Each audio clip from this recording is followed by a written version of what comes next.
The cruelty has always been central to the MAGA movement.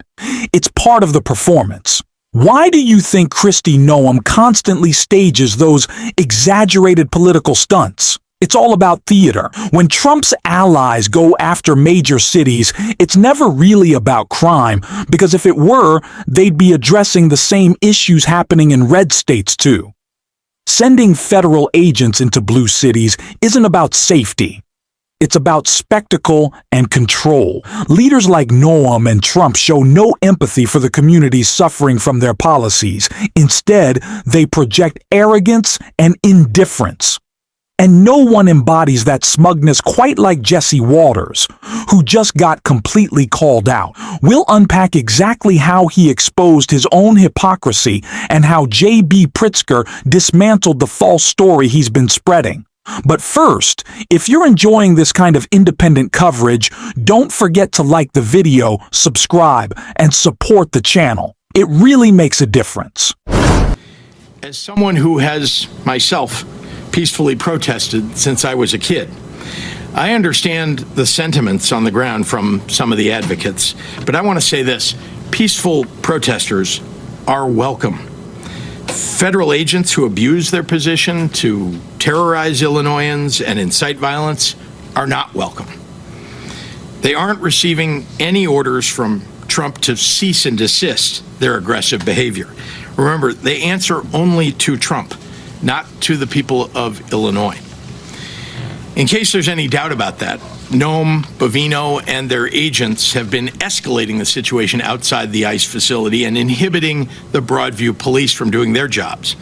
At one point, state police asked CBP leaders for time to move the crowd to avoid any unnecessary confrontations. Rather than give state police time to protect the protesters and the ICE agents, Kristi Noem chose to drive her motorcade through the protesters to create clashes. Shortly after, Bovino came out to threaten mass arrests.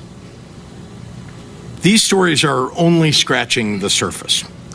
What we're seeing right now is nothing less than an assault on American values, on our communities, our freedoms, and our basic right to feel safe. Everyone deserves to live without fear, without worrying that their family members could be harassed or threatened. Even more alarming are recent reports of individuals posing as immigration officers, impersonating law enforcement to intimidate others. That's not just unethical, it's dangerous.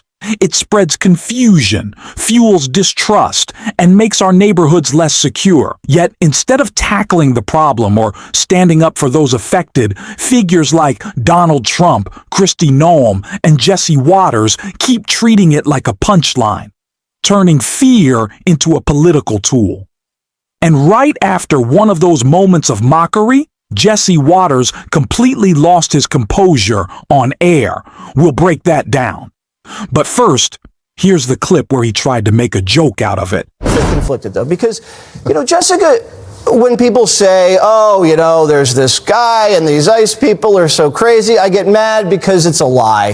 But then when she says these ICE people are abducting and kidnapping innocent hairdressers and sending them to dungeons to be tortured, I think, well, that's scaring a lot of illegals to go home themselves.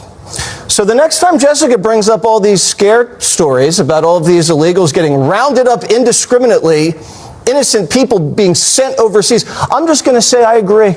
Because 2 million illegals have seen these scare tactics that Jessica likes to talk about, and they have left by themselves. And that is actually working on Donald Trump's immigration policy's behalf.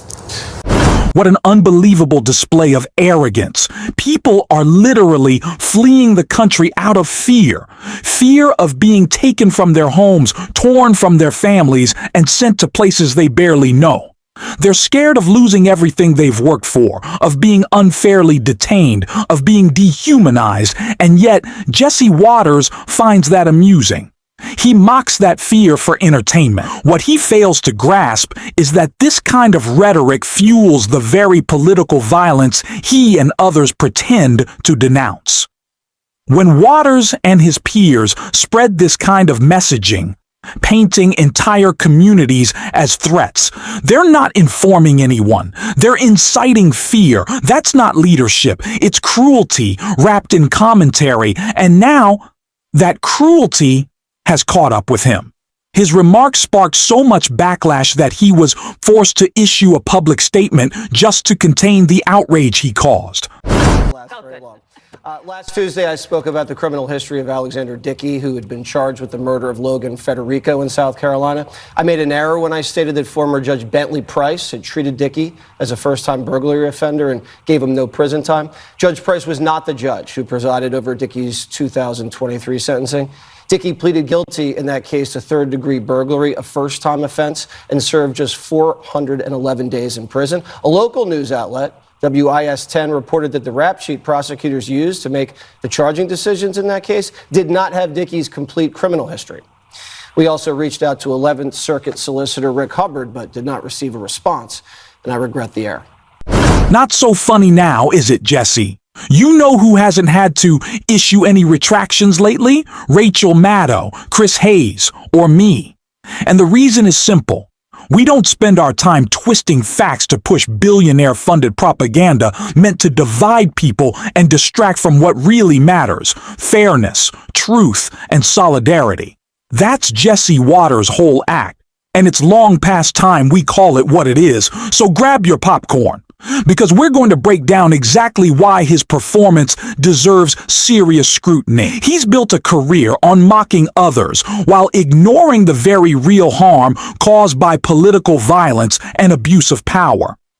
Agencies like ICE have been used to intimidate and traumatize vulnerable communities.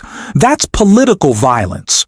Yet, for Waters and others like him, it's all just entertainment. The hypocrisy couldn't be clearer. He rails against elites while working for one of the wealthiest corporate media empires in America, broadcasting from a Manhattan studio funded by billionaire owners, parroting their agenda. He pretends to fight the establishment but protects the people who benefit most from it. And let's be honest, Jesse Waters doesn't even believe half of what he says. It's all for show. A career move. A way to profit off outrage and division. That's somehow worse than politicians who actually believe their own extremism. It's the same story with figures like J.D. Vance, who preach one thing to voters but act entirely differently once in power. And while that hypocrisy thrives, media personalities like Waters and Charlie Kirk amplify it, attacking marginalized groups and calling it debate. It's not debate. It's cruelty dressed up as commentary. And when that cruelty is welcomed into power, it tells you everything about what our system currently rewards. That's why people are angry. And rightfully so. Because the harm these voices cause is real. They warp public perception, normalize hate, and bury real issues like inequality, justice, and climate change under endless outrage. Meanwhile, corporate media keeps spreading misinformation with little to no accountability, while independent creators are the ones constantly targeted or suppressed for speaking truth to power.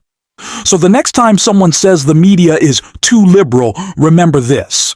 The biggest platforms belong to right-wing commentators like Jesse Waters, Tucker Carlson, Candace Owens, and Joe Rogan.